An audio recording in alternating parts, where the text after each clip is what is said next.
नमो ब्रह्मण्य देवाय गो ब्राह्मण हिताय च जगद हिताय कृष्णाय गोविंदाय नमो नमः। गुरुर्ब्रह्मा गुरुर्विष्णु गुरुर्देवो महेश्वरा गुरु साक्षात परब्रह्म तस्मै श्री गुरुवे नमः। गुरु तत्व का प्रतिनिधित्व करने वाले ये दो विशिष्ट जन जिन्होंने देश को उन दो विधाओं में नई ऊंचाई दी है जिसके चलते भारत विश्व गुरु रहा है।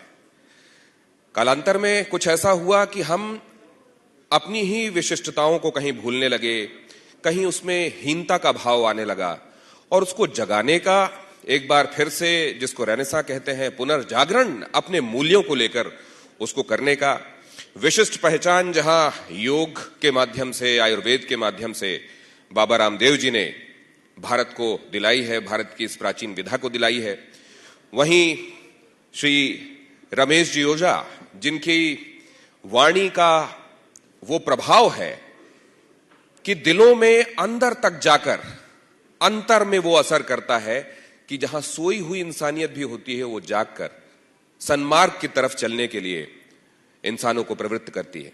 ऐसे दोनों महानुभावों को अपने बीच में पाकर मैं खुद को कृतार्थ पा रहा हूं। बहुत स्वागत है आप दोनों का। और अपने गुरुजनों के लिए, गुरु तत्व के लिए हमारे अंदर कितना आदर भाव है, अगर इसको हम अपने तालियों से प्रकट करें तो मुझे लगता है कि ये पूरा हाल गूंजना चाहिए उससे। बहुत धन्यवाद।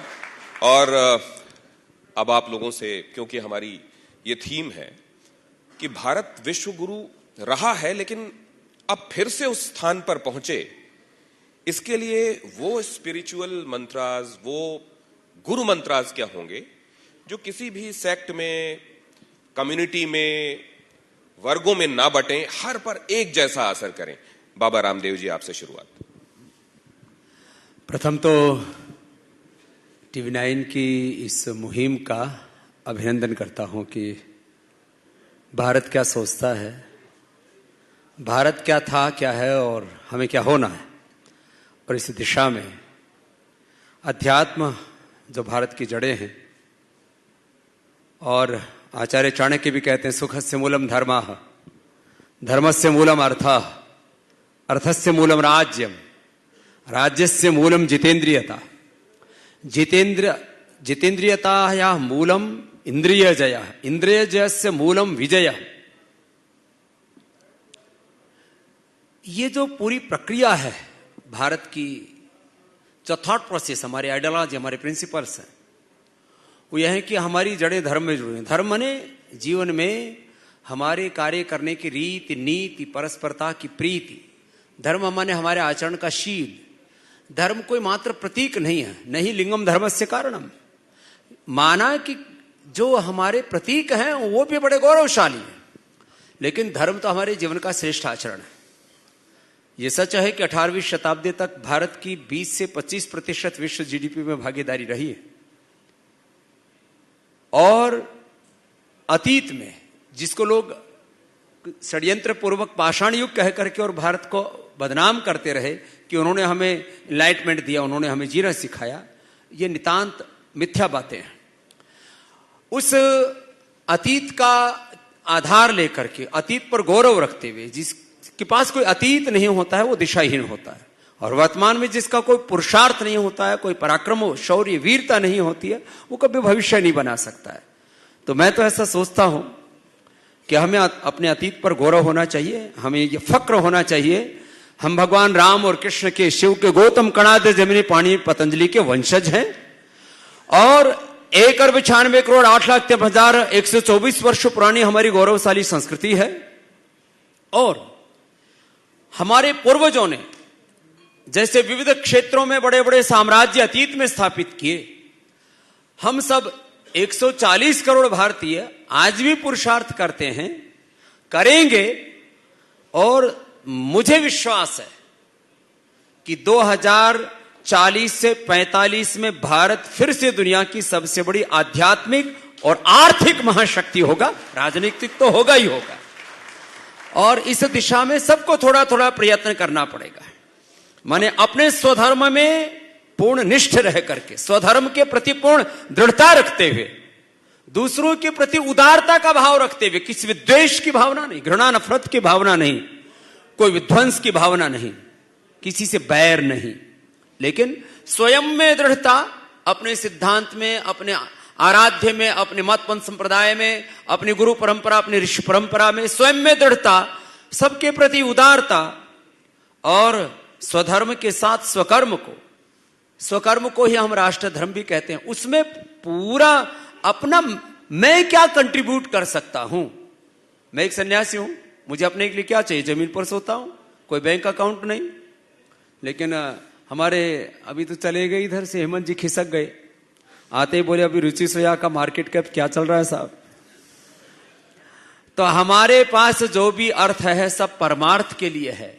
ऐसे सोचने वाले कि मुझे अपने वैयक्तिक जीवन में नितांत अपरिग्रह का पालन करते हुए भी मुझे अपने देश को परम वैभवशाली देखना है, ऐसा जब भारत सोचेगा तो निश्चित रूप से भारत विश्व का नेतृत्व करेगा। इसी संकल्प के साथ हम इस देश में अपने स्वधर्म, अपने संन्यास धर्म, अपने राष्ट्र धर्म को निभाने में लगे हैं। और हमारे श्रद्धेय भाई श्री जी भी, मैं लगभग 30 साल पहले भाई श्री जी से अहमदाबाद में मिला था। यद्यपि आप विशुद्ध रूप से एक आध्यात्मिक चिंतक हैं, विचारक हैं, और भगवान राम, भगवान कृष्ण की कथाएं, उनका चरित्र सुना करके इस देश को आगे बढ़ाते हैं। और आज मुझे बड़ी प्रसन्नता हुई कि पहली बार किसी देश के एक सर्वश्रेष्ठ न्यूज चैनल पर एक साथ उनके साथ मुझे संवाद करने का सौभाग्य मिला। एक बार भाई श्री का विशेष अभिनंदन होना चाहिए, और आप भी भाई श्री आशीर्वाद और मार्गदर्शन दीजिए जैसे हमारे गौतम भाई। और ये जो आपके बारे में अभी बाबा जी कह रहे हैं, ये मैं इसलिए भी महसूस करता हूं कि राम ते अधिक राम कर दासा। मैं आपकी महिमा के बारे में तो मैं बोलते हुए बस ये कहूंगा कि ये हमार अति बड़ सेवकाई ले ही न बासन बसन चुराई, तो उसी को आप आदर इज्जत मान लीजिएगा। लेकिन मैं आपसे ये जानना चाहता हूं कि जब ये कहा जाता है कि हमको अपने धर्म पर दृढ़ होना चाहिए, जब ये कहा जाता है धर्मो रक्षति रक्षतः, साथ में ये बात कही जाती है कि दूसरों के प्रति उदारता का भाव होना चाहिए, ये बहुत बड़ी बात कही है। मैं चाहता हूं आप इसका एलैबोरेशन, इसको थोड़ा सा और विस्तार से समझा पाए। तो सोच धार्मिक होते हुए और दृढ़ होते हुए भी कट्टर कैसे नहीं होती, ये दुनिया को पता चलेगा। पूज्य बाबा जी के साथ साथ पहली बार इस प्रकार के कार्यक्रम में आने का मेरा अनुभव है। व्यासपीठ से बोलने का तो अभ्यास 45 साल से है, 45 साल। लेकिन जिस धर्म की आपने बात करी, मैं जिस विषय को लेकर के चलता हूं, उसी के माध्यम से धर्म को व्याख्यायित करूं तो श्रीमद् भागवत में तो धर्म की प्रेम परक व्याख्या मिलती है। सवई पुंसाम परो धर्मो यतो भक्ति ही अधोक्षजे। परमात्मा जिसको हम कहते हैं, ये परम अस्तित्व पुरुष ए वेदम सर्वम, ये वेद कहते हैं। इसलिए ये जो कुछ भी है, जड़ चेतन जो भी अस्तित्व है, वो परमात्मा ही है, और उसके प्रति प्रेम जो जगा हुए वो धर्म है। और इसलिए हमारे स्मृतिकारों ने भी धर्म की जो व्याख्या दिया है, यतो अभ्युदयः निश्रेयस सिद्धि स धर्मः। Now this is universal definition of धर्म। It applies to all and it should apply to all the religions of the world. जिसका आचरण करने से इहलोक में तुम्हारा अभ्युदय हो, और अभ्युदय में शैक्षिक रूप से, आर्थिक रूप से, सामाजिक रूप से, सांस्कृतिक रूप से सब प्रकार का अभ्युदय इसमें निहित है, और तुम्हारा परलोक अथवा तो निश्रेयस कल्याण तुम्हारा हो, ये दोनों जिससे चरितार्थ होता है वो धर्म है। अब ये व्याख्या एकदम यूनिवर्सल है। इस व्याख्या के अनुसार चलेंगे तो मैं तो अपने मंचों से जब ये बात करता हूं तो हमारी वो कवयित्री इंदिरा इंदु की पंक्तियां, उसका स्मरण करता हूं कि प्रेम जब अनंत हो गया तो रोम रोम संत हो गया, देवालय हो गया बदन, हृदय तो महंत हो गया। तो व्यक्ति फिर चलता फिरता मंदिर हो जाता है। इस प्रकार के धर्माचरण के चलते धर्म की यदि कोई फसल है तो वो प्राणी मात्र के प्रति प्रेम ही हो सकती है, और वो चीज यदि जीवन में आई तो निश्चित रूप से कट्टरता नहीं, करुणा होगी। और मैं समझता हूं कि धर्म का संबंध कट्टरता से नहीं, करुणा से है। तो दुनिया में ज्यादातर जिन जगहों पर अशांति है गुरुवर, वहां पर यह क्यों हो रहा है कि वो जो कारक है वो कहीं मजहब से, कहीं धर्म से जुड़ा हुआ बताकर वो कारक सामने आता है। फिर वो तत्व कौन सा है जो धर्म और मजहब के छद्म वेश में आकर लोगों के बीच में अशांति फैलाता है, और लोगों के दिमाग में बात यह जाती है कि क्या ये धार्मिक वजहों से या मजहबी वजहों से ऐसा हुआ है? ये जरा बताइए। मुझे लगता है कि धर्म और सत्य ये दो शब्द ऐसे हैं कि let it be singular, don't make it plural. Religions is a misguiding word. सत्य दो नहीं हो सकते, एकम सत्य विप्रा बहुधा वदंती। उस सत्य को अनेक अलग अलग नाम से ज्ञानी महापुरुषों ने बताया है, संबोधित किया है, लेकिन वह सत्य एक ही है। और धर्म न दूसर सत्य समाना, तुलसीदास जी के रामचरितमानस के अनुसार कहूं तो उस सत्य का आचरण करना वही सबसे श्रेष्ठ धर्म है। इसलिए पंथ भले ही अनेक हो सकते हैं, लेकिन धर्म, संपूर्ण विश्व का धर्म एक ही है। और उस सत्य का यदि संपूर्ण विश्व की मानवता ने साक्षात्कार किया, ये बात समझ में आ गई, तो सारे झगड़े वहां समाप्त हो सकते हैं। और जो वास्तविक धर्म है, ये कहते हैं कि भगवान महावीर के समय में सैकड़ों संप्रदाय तब भी अस्तित्व में थे, तो किसी ने पूछा उनसे कि सब अपने अपने मजहब को, अपने अपने पंथ को, अपने अपने संप्रदाय को श्रेष्ठ बताते हैं, इनमें सबसे श्रेष्ठ कौन है? तो उनका जवाब था, यदि इन सब के साथ भी लगाया जाए तो सभी श्रेष्ठ है, और ही लगाया जाए तो सब गलत है। कि यह भी एक श्रेष्ठ मार्ग है उस सत्य तक पहुंचने का, और यही एक श्रेष्ठ है, हमारा ही श्रेष्ठ है, बाकी सब बेकार, तो सब गलत है। ऐसी मान्यता वाले सभी गलत है। ये भी और ही का फर्क, छोटा सा फर्क, लेकिन कितना बड़ा फर्क, और यही होता है गुरु का दृष्टिकोण। लेकिन मैं एक बात ये समझना चाहता हूं आपसे बाबा रामदेव जी, कि ये अगर एक ही सत्य है और ये अलग अलग तरीकों से, अलग अलग रास्तों से उस मंजिल तक पहुंचा जाता है, अगर वो मंजिल एक ही है और सारे ही मंजिल की तरफ जाने वाले रास्तों के जो विद्वान हैं वो एक ही मंजिल का पता दे रहे हैं, अगर तो फिर जब कभी इसको लेकर लोगों के बीच में मार काट मची होती है, तो वो क्यों नहीं बीच में आकर इंट्रूड करते और बोलते कि अरे ये मत करो, मंजिल तुम्हारी भी वही है? क्या ऐसे समय में उनकी जिम्मेदारी और बड़ी हो जाती है? दरअसल ये जो भेद है, घृणा, नफरत, हिंसा है, इसके 3 पहलू हैं। एक तो पूरी दुनिया में जो वाहियात किस्म के राजनेता हैं, मैं थोड़ा सा गलत शब्द प्रयोग कर रहा हूं उन लोगों के लिए जिनका बहुत ही कुत्सित चरित्र है, जब बहुत ही डिस्ट्रक्टिव माइंड वाले जो पॉलिटिशियंस हैं, जिनका अपना कोई चरित्र नहीं होता, अपना कोई वजूद नहीं होता है, वो लोगों की लाशों पर लोगों का खून खराबा करके, लोगों की जिंदगियां तबाह करके अपनी सत्ता, अपना साम्राज्य कायम करना चाहते हैं। एक तो वो लोग इस तरह की नफरतों को बढ़ावा देते हैं, पूरी दुनिया के, कोई एक देश की बात नहीं कर रहा हूं। दूसरे, जिन सो कॉल्ड रिलीजियस गुरु जिनको बोलते हैं, मैं उसमें भी शब्द प्रयोग नहीं करूंगा, वो किसी भी मत पंथ संप्रदाय के, मजहब के हो सकते हैं, जिनका अपना कोई चरित्र नहीं होता, अपने जीवन में कोई साधना नहीं होती, और जिनका कोई विशेष योगदान नहीं होता, जो दूसरों की मूर्खता के ऊपर ही उनका साम्राज्य टिका हुआ है। वो लोग इस तरह के समाज के अंदर घृणा, विद्वेष, नफरत, हिंसा, क्रूरता, इन चीजों को फैलाते हैं। फिर कुछ लोगों का एक ये बिजनेस है कि जितनी हिंसा फैलेगी, ये हिंसा अलग अलग रूपों में। अब आज यूक्रेन और रसिया का जो कुछ चल रहा है, इसमें कोई मजहब बीच में थोड़ी है। ये भी इसी तरह की एक हिंसा के ऊपर जो है कुछ अपना अपना एक एजेंडा लेकर के चल रहे हैं और वहां युद्ध हो रहा है।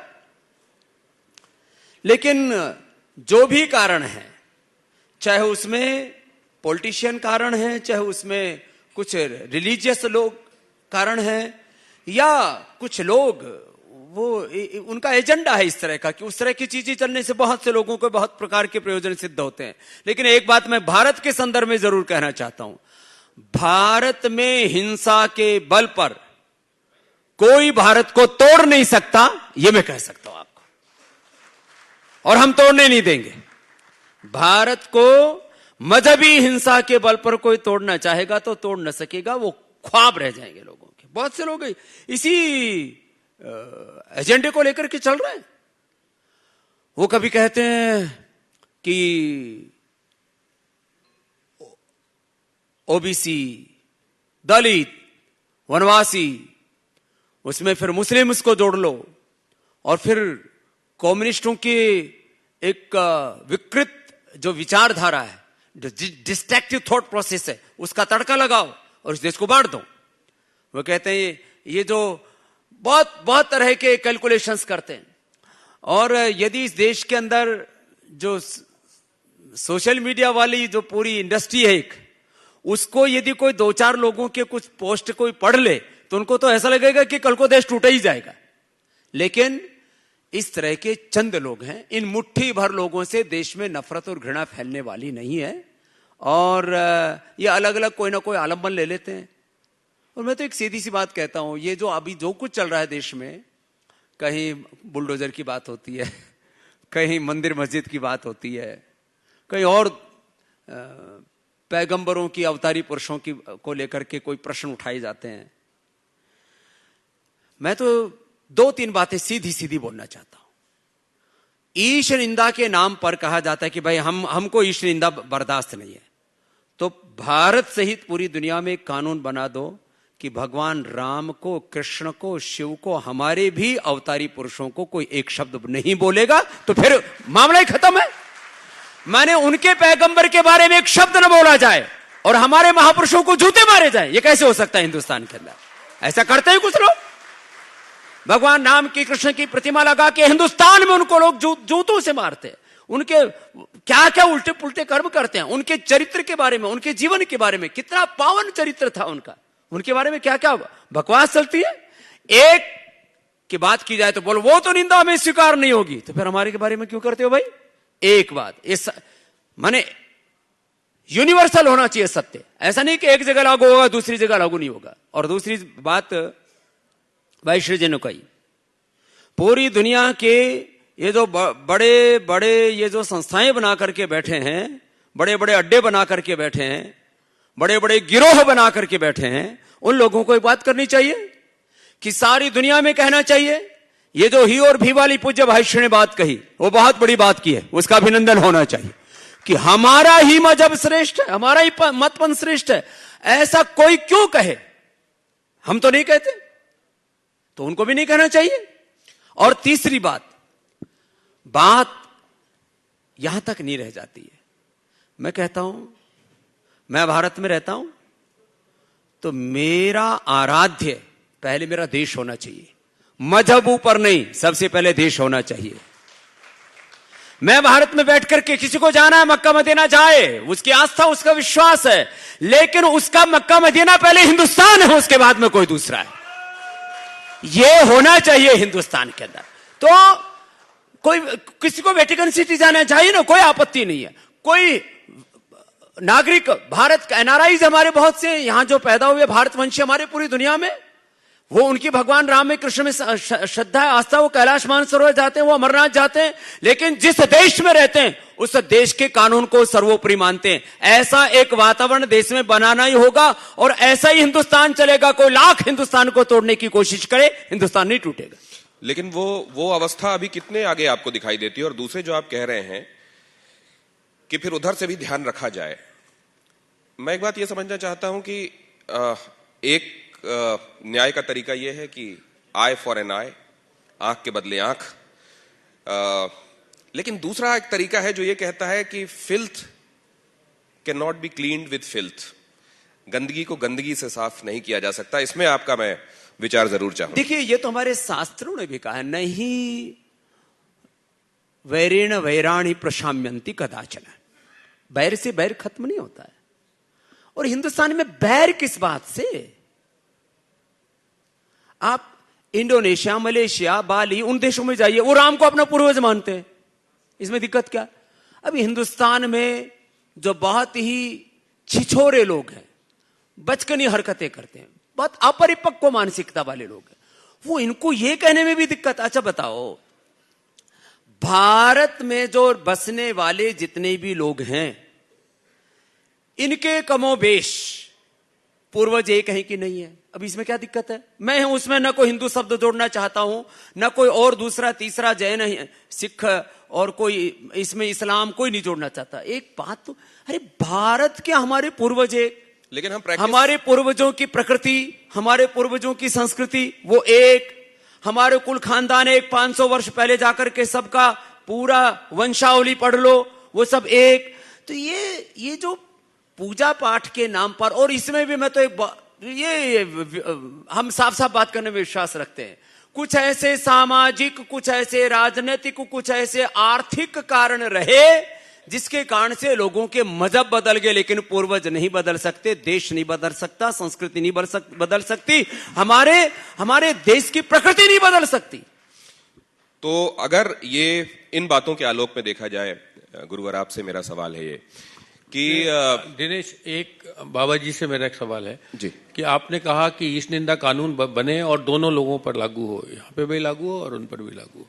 तो बाबा जी, हमारी जो हजारों साल की गौरवशाली परंपरा है, जो हमारे यहाँ वैष्णव हैं जो शाक्त को नहीं मानते, शाक्त हैं जो वैष्णव को नहीं मानते, कुछ शिव को मानते हैं, कुछ मंदिर के बाहर खड़े होकर मूर्ति को गाली देते हैं, वो सब हिंदू हैं। आप आर्य समाज से संबंधित हैं, आर्य समाज ने मूर्ति पूजा का विरोध किया, तो ये जो बहुलतावादी संस्कृति है इसका क्या होगा? तो और आप सबसे पहले मेरा ही उदाहरण ले लो। नहीं, और दूसरा ये कि ये कहने के बाद हम और वो बराबर होंगे, तो हमारी जो गौरवशाली परंपरा है उसको आप उसके पास ले जाके क्यों खड़ा करना चाहते हैं? एक बात तो ये कि जो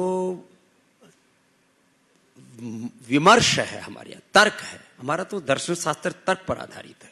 सांख्य, योग, न्याय, वैशेषिक, वेदांत, मीमांसा और सारे उपनिषदों के संवाद, हमारे संवादों में भी तर्क है, लेकिन तर्क भी श्रद्धा में जाकर के पूर्ण होता है। जहां तक विविध वैचारिक विमर्शों का सम्मान है, मैं उसका आदर करता हुआ एक दूसरी बात कहना चाहता हूं। बहुत जो छिछोरी हरकतें करते हैं ना, देखो ये जो हमारे यहां पर विमर्श है वो अलग अलग तरह से बौद्धिक विमर्शों के बारे में है, निंदा नहीं है। स्वामी रामदेव गुरुकुलीय परंपरा का स्नातक है, महर्षि दयानंद का अनुयायी है, लेकिन आप लोगों लगभग मुझे 25-30 सालों से सार्वजनिक रूप से सुनते हो, स्वामी रामदेव ने कभी भी किसी मूर्ति का, किसी प्रतिमा का या किसी अवतारी पुरुष का एक की भी निंदा की हो तो बताओ। तो जैसे मैं किसी महापुरुष के चरित्र की निंदा नहीं करता हूं, लेकिन विविध विचार रखता हूं, मैं वैयक्तिक तौर पर, सामाजिक तौर पर, राजनीतिक तौर पर, धार्मिक तौर पर, किसी भी संदर्भ में विमर्श अलग रख सकता हूं, लेकिन अपने पूर्वजों का अपमान अनादर नहीं करता हूं। ऐसे सबको सोचना चाहिए, ये इसका तात्पर्य है। ईमान जी ये मैं आपसे ये जानना चाह रहा था कि इन बातों के आलोक में क्या खासतौर से तनाव के दौर में, अभी हम देख रहे हैं हाल के कुछ दिनों से कुछ एक खास किस्म का माहौल देश में बना हुआ है, क्या हमारे जो आध्यात्मिक गुरु हैं, जो स्पिरिचुअल और रिलीजियस लीडर्स हैं, मैं इधर की भी बात कर रहा हूं, मैं उधर की भी बात कर रहा हूं, क्या उनको आकर लोगों से संयम और शांति की अपील करनी चाहिए और उसका असर इसी दौर के लिए उसका असर एक्चुअली चाहिए होता है? मैं एक बार पुणे में राउंड टेबल कॉन्फ्रेंस थी सभी धर्मों के आचार्यों की, उसमें मुझे अध्यक्षता करनी थी। इतनी बढ़िया बढ़िया बातें हुई कि अध्यक्षीय संबोधन में मैंने कहा कि यदि if we really mean it, तो भारत में धर्म के नाम पर जो हो रहा है, जो समस्याएं हैं, वो समस्याएं होती ही नहीं। लेकिन हकीकत यह है कि इतनी बढ़िया बढ़िया बातें करने के बावजूद, और ये सभी धर्मगुरु है, अपने अपने धर्म का प्रतिनिधित्व करते हैं, फिर भी समस्याएं हैं। तो इसका मतलब यह है, मैंने एक ही प्रश्न सभी से पूछा कि क्या हम यहां जो बोल रहे हैं वही बात हम अपने जब अनुयायी के साथ बैठे होते हैं तब यही बात बोल रहे हैं, कि तब का हमारा उपदेश अलग है, और यहां जब हम बोल रहे हैं टीवी चैनल्स पर बोल रहे हैं तब का अलग है। ये जो दोगलापन है वो उस धर्मगुरु को भी नीचे गिराता है। मनस्येकम वचस्येकम कर्मण्येकम महात्मनाम, ये कहा गया है। महात्मा का परिचय यही है। में वहां जब विश्व धर्म परिषद की बात हुई, आई कुडंट अटेंड दैट, लेकिन उसके पहले मैं न्यूयॉर्क में कथा कर रहा था, तो मैंने कहा कि मैं यदि वहां बोलता तो मुझे केवल 5 मिनट मिलते। यहां मेरी अपनी व्यासपीठ है, मैं 55 मिनट बोलूंगा तो भी मुझे कोई रोकने वाला नहीं है। और मैंने एक ही बात कही कि यदि विश्व के सारे धर्म मिलकर के इस विश्व को एक सुंदर विश्व बनाना चाहते हैं, सभी लोग बढ़िया बढ़िया बात बोलेंगे, लेकिन मैंने कहा एक ही बात पर क्या हम सहमत हो सकते हैं कि religious conversion should not be an agenda for any of the religions of the world. क्या इस एक मुद्दे पर हम सहमत हैं? अब जब आपका एजेंडा ही बन जाता है रिलीजियस कन्वर्जन, तो फिर आपका नीति रीति कथनी करनी में बहुत भेद आ जाता है। और ये कोई भी मजहब के हो, कोई भी रिलीजन के हो, कोई भी धर्म के है, उसको शोभा नहीं देता। ये एकता होनी चाहिए, डिस्ट्रैक्शन का कारण बनता है। हाँ, और मैं तो भारत के बारे में एक सोचता हूं, देखो सब बातों का आना चाहिए, कैसे ही जवाब पूछ लो, ये सब लोग मिलकर के एकमात्र एजेंडा है, देश में अराजकता फैलाओ, मोदी को हटाओ, और कोई एजेंडा नहीं है इनका। अल्टीमेट एजेंडा इन देश के लोग, ये तो इधर उधर नफरत की और तमाम तरह की बातें करते हैं। मैं को यहां मोदी का प्रचारक बन करके नहीं आया हूं, लेकिन भाई तुमको मोदी से लड़ना है तो उससे लड़ो ना। तो मुझसे कुछ लोगों ने कहा, जिनको ये मालूम था कि मैं बाबा जी से मुखातिब होने वाला हूं, उन्होंने ये कहा कि बाबा जी से पूछेगा कि आजकल सब कुछ ठीक चल रहा है क्या, बाबा जी पॉलिटिकली एक्टिव दिखाई नहीं दे रहे हैं। अरे बताओ, मैं बोलूं तो बोलो बाबा बोलता क्यों है, मैं चुप रहूं तो बोलो बाबा ने मौन योग क्यों साध रखा है। एक हरियाणा का आदमी थोड़ा सा ऐसे नजदीक से जाकर के नमस्ते करने लगा, बोले सिर पे चढ़ेगा, दूर से की, बोले घर से भेज देता। ये तो जो है, ये देखो वरुण जी, रामू जी, ये लोगों की बात का कोई उत्तर नहीं है। मैं सुबह 4 बजे से लेकर के रात को 10 बजे तक 18 घंटे मेरे वर्किंग आवर्स हैं, और मैं पिछले, जैसे भाष्य ने कहा कि 45 सालों से वो भगवान का चरित्र पूरी दुनिया को सुना रहे हैं। मैं 45 सालों से योग कर रहा हूं, 30 सालों से करवा रहा हूं, और आने वाले 50 सालों तक योग और कर्म योग करता रहूंगा, निवृत्ति मूलक प्रवृत्ति करता रहूंगा, और विश्राम मूलक श्रम और पुरुषार्थ मूलक परमार्थ करता हुआ इस भारत माता की सेवा करता रहूंगा। ये सिंगल एजेंडा, और कोई एजेंडा नहीं। लेकिन वो लोग ये कह रहे हैं कि बाबा जी ने ये बात जोर देकर कही थी, काला धन, व्यवस्था परिवर्तन और पेट्रोल के खास दाम उन्होंने बोले थे कि कितने होंगे, अच्छे दिनों के संदर्भ में उनकी एक व्याख्या भी थी।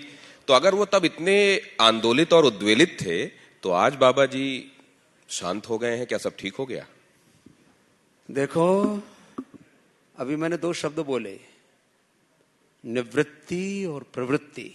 पूज्य भाई श्री ने बोला अभ्युदय और निश्रेयस, और ये भी विनय और वीरता साथ साथ चलते हैं। तो मुझ सहित इस देश के करोड़ों लोगों को ऐसा लगता है कि इस समय अलग अलग प्रकार की परिस्थितियां हैं, सामाजिक, आर्थिक, राजनीतिक, धार्मिक, अलग अलग प्रकार की परिस्थितियां हैं, लेकिन सब परिस्थितियों के बीच में इस समय जो सत्ता पर आसीन लोग हैं उनकी नीयत खराब नहीं लगती है। मुझ सहित ऐसे करोड़ों लोग हैं, और यदि उनकी नीयत खराब लगेगी तो यह देश विवेक की देश है, मूर्खों का देश नहीं है ये। तो इस समय जो सत्तासीन लोग हैं उनकी नीयत ठीक लगती है, उनकी नीतियां राष्ट्र के हित में लोगों को प्रतीत होती हैं, उनका नेतृत्व लोगों को सुहा रहा है, इसलिए वो सत्ता में कोई जोर जबरदस्ती कर सकता है। यहां पर कुछ कहेंगे जी पहले किसान बिल, फिर अब जो है अग्निपात, इस सब का विरोध क्यों हो रहा है? उसके कारण हो सकते हैं जी। तो वो हमारा फुल टाइम जॉब नहीं है जी। आंदोलन हमारा पार्ट टाइम जॉब है, और राष्ट्र निर्माण हमारा फुल टाइम जॉब है, चरित्र निर्माण ये कर रहे हैं और करते रहेंगे।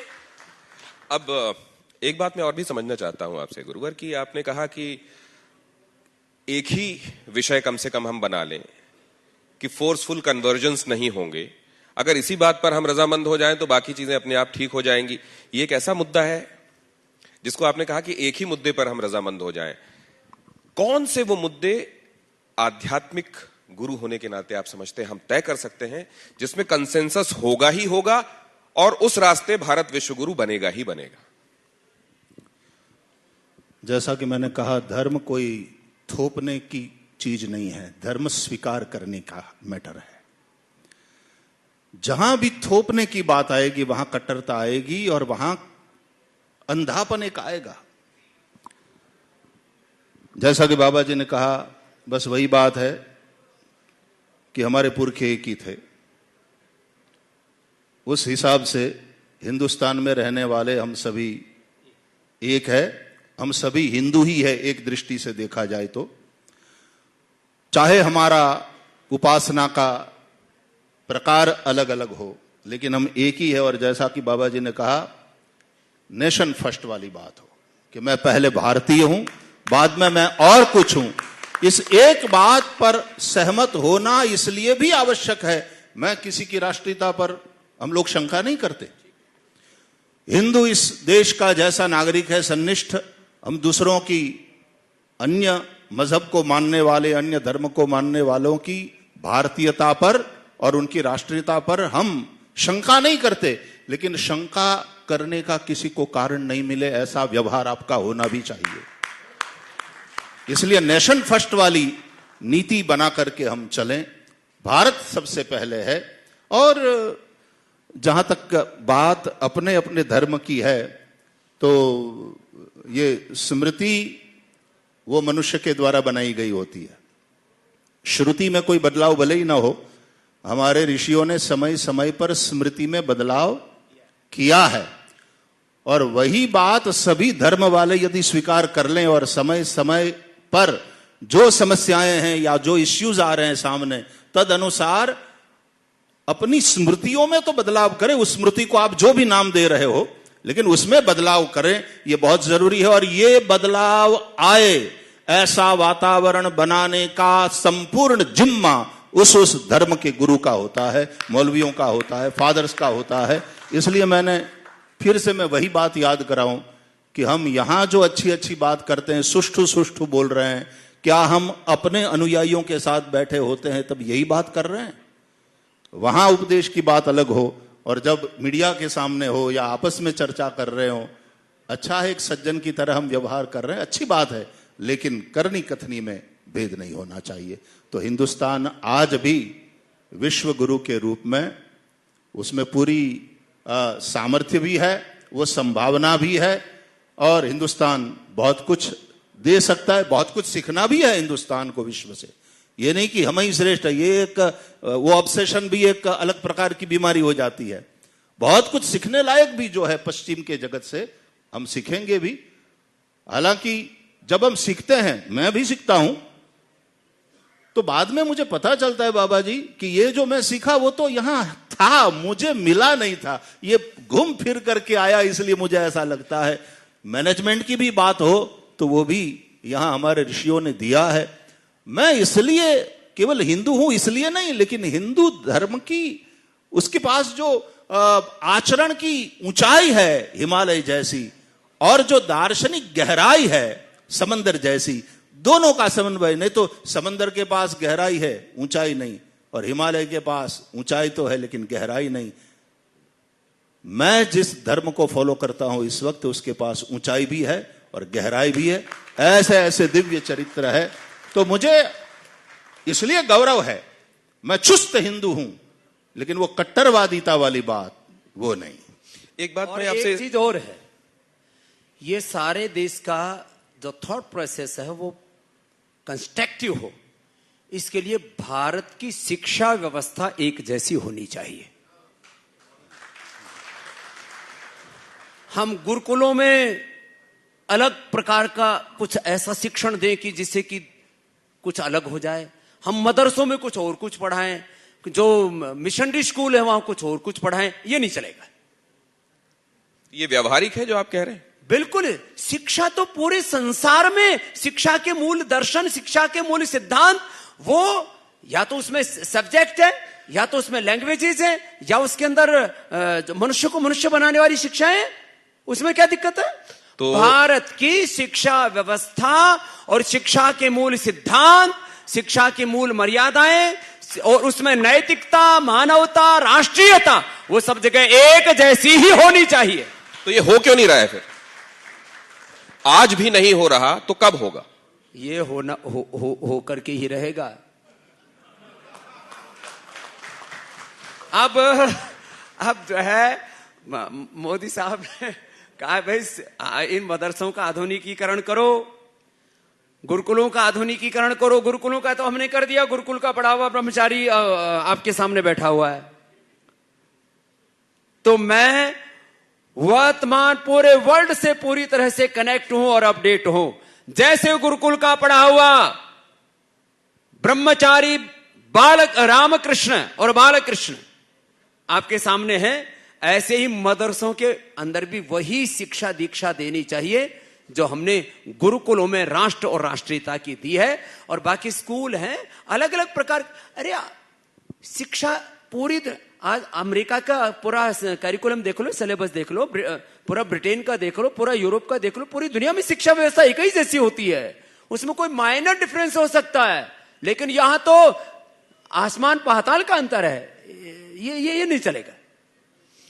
तो अब क्योंकि हम आप दोनों के साथ चर्चा के आखिरी पड़ाव में, हालांकि मैं जानता हूं कि बहुत सारे लोग ये चाहते हैं कि ये यूं ही चलता रहे अनवरत, आपसे गुरुवर मैं जानना चाहता हूं, गुरु मंत्र, विश्व गुरु बनने के लिए भारत का आज के हिसाब से गुरु मंत्र क्या है?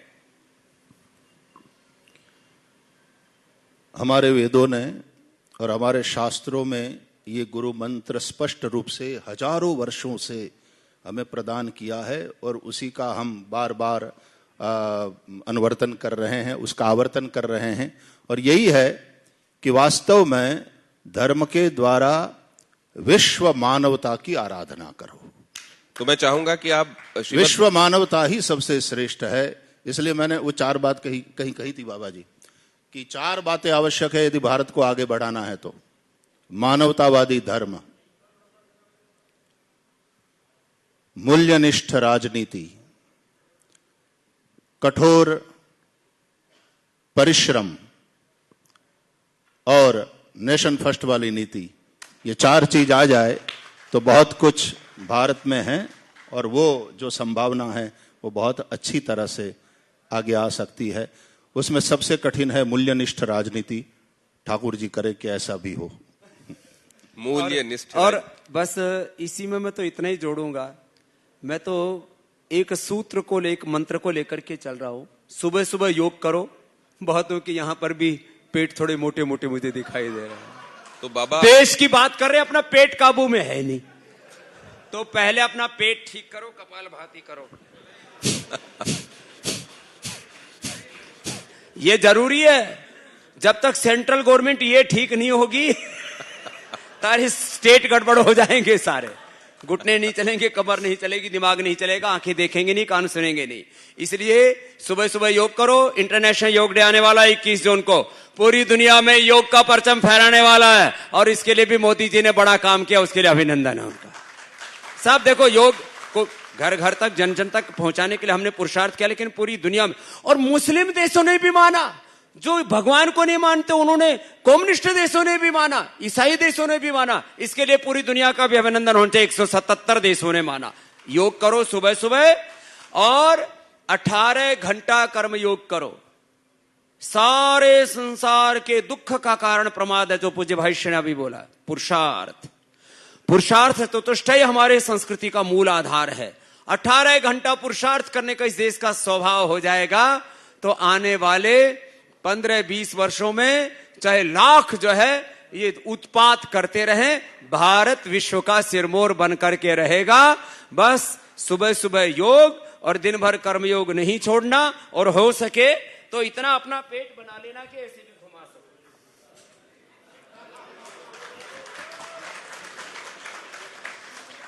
ये आप बहुत टफ होमवर्क देके जा रहे हैं। देखो, एक आसान वाला भी बताइए। एक तो आसान वाला हेमंत जी ये वाला है। ये जो द्वैत रहता है ना, राइट और लेफ्ट, जो दो ब्रेन है ना, एक है हमारा ये जो राइट ब्रेन है, ये हमारा फेथ वाला, विश्वास वाला, श्रद्धा वाला ब्रेन, और जो हमारा जो बायां दिमाग है ना, ये तर्कशील दिमाग है। तो श्रद्धा में और तर्क में समन्वय होना चाहिए। बाएं नाक से दाएं दिमाग, दाएं नाक से बाएं दिमाग ठीक रहेगा, द्वैत खत्म हो जाएगा, एकत्व में प्रतिष्ठित हो जाएगा। नहीं तो अब 2 लाइन सुनो प्लीज। ये दुनिया में मामला बड़ा गड़बड़ है, और मेरा शरीर का जन्म हरियाणा और राजस्थान के बॉर्डर पे हुआ, जो है माँ राजस्थान से और पिता का शरीर हरियाणा से था, तो हम पता नहीं वो हाइब्रिड हो गए। तो वो राजस्थानी एक लोकगीत है, दुनिया में बहुत उल्टा पुल्टा है। इसलिए क्या करो, दुनियादारी ओ गणगारी जाने भेद मत दी जोए, लिमारी निरब रही जोए, तन में गरीबी मन में फकीरी, दिल में दया राख जोए, संतरी संगत में बैठ मारी सुरता साच कमाई जोए, हेली मारी निरब रही जोए। गुरु चरणा में, आज जो बात गुरुओं से सुनी है उसको थोड़ा आचरण में भी लिया ना। गुरु चरणा में शीश नवाई के, गुरु वचना में रही जोए, गुरु चरणा में शीश नवाई के, गुरु वचना में रही जोए, कहत कबीर सुनो रे भाई साधो, शीतल रही जोए, लिमारी निरब रही जोए, दुनियादारी। थोड़ी ताली बजा लो, ये भी एक, नहीं तो गाली बहुत पड़ेंगी। दुनियादारी हो गणगारी जन भेद मत दी जोए, लिमारी निर्भर जोए, दुनियादारी हो गणगारी जन भेद मत दी जोए, लिमारी निर्भर जोए। बोले भारत माता की। मैं गुरुवर आपसे भी चाहूंगा कि आपकी मधुर वाणी में स्वस्ति वाचन या शांति पाठ, जो आप उचित समझे। श्रद्धे भाई श्री जी का तो स्वर बहुत ही दिव्य है साहब। आप तो जो भी भगवान की स्तुति में, स्तवन में जो आप गाते हो साहब, पूरा एकदम जीते जी ऐसे मोक्ष की अनुभूति होती है। भारत को भारत रहना है तो भारत जो है उसी में भारत को खिलना होगा, बढ़ना होगा, और भारत के मूल में भारत की आत्मा जो है वो आध्यात्मिकता है। बाबा जी, फिर से मैं वही बात कह दूं कि इस प्रकार का एक आध्यात्मिक चेतना वाला पुरुष का नेतृत्व मिला है, इसलिए भी बलवती बनती है आशा कि बहुत अच्छी तरह से होगा। मुझे जो कहना है वही इंसानियत वाली बात ना है, हाँ वही यूनिवर्सल प्रार्थना वेद की ही कह दूं। ओम विश्वानि देव सवितर्दुरितानि परासुव जदभदरन्तन्न आसुव। ओम शांति शांति शांति। हरि ओम। हरि शरणम। हरि शरणम। हरि शरणम। हरि शरणम। हरि शरणम। हरि शरणम। हरि शरणम। हरि शरणम। हरि शरणम। हरि शरणम। हरि शरणम। हरि शरणम। हरि शरणम। हरि शरणम। हरि शरणम। हरि शरणम। हरि शरणम। हरि शरणम। श्री गुरु चरणौ शरणम प्रपद्ये। हरि शरणम। बहुत धन्यवाद, आप दोनों ने समय निकाला और सायंकाल संध्या काल में आप लोगों के ये पुण्य वचन सुनने को मिले, इससे हम सब अनुग्रहित हैं। बहुत बहुत धन्यवाद, आप दोनों ने समय टीवी निकाला। 9 की टीम को हम अभिनंदन भी करते हैं। चैनलों की जमात में एक नए चैनल का अभ्युदय हुआ और हमारे हेमंत जी और आप सब जो हमारे ओजस्वी पराक्रमी जो एंकर्स हैं, उनके प्रचंड पुरुषार्थ से आपने जो कीर्तिमान हासिल किया है, एक बार टीवी 9 का इसके लिए जोरदार अभिनंदन होना चाहिए। आपकी प्रचंड पुरुषार्थ के लिए बहुत बहुत धन्यवाद। धन्यवाद।